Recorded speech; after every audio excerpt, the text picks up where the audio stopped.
Hello, আসসালামু আলাইকুম। আজকে চলে আসছি দইয়ের ফ্যাক্টরিতে। এই পেছনে সব আয়োজন চলছে।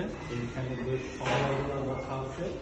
এই পাশে হচ্ছে দুধ জাল দেওয়া হবে। দুধ জাল দিয়ে দুধটা নিয়ে এসে এই সবাই বসানো হবে এবং এটা ওই ঢাকনা দিয়ে ঢেকে দেওয়া হবে। এখন চুলাগুলা রেডি করা হচ্ছে।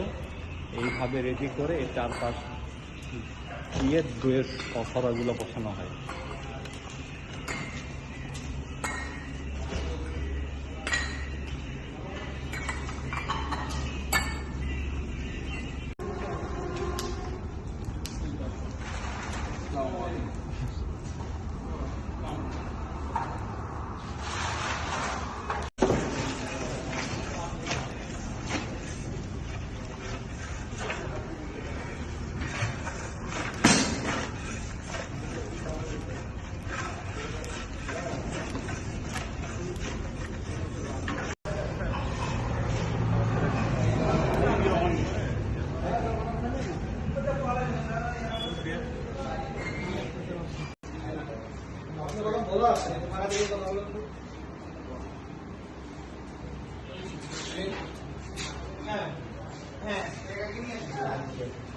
এটা হচ্ছে বগুড়ার স্পেশাল দই, শেরপুরের।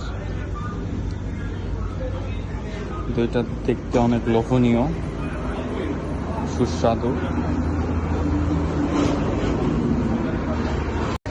এখন আপনারা তো ভিতরে দেখলেন যে দই বানানো হচ্ছে।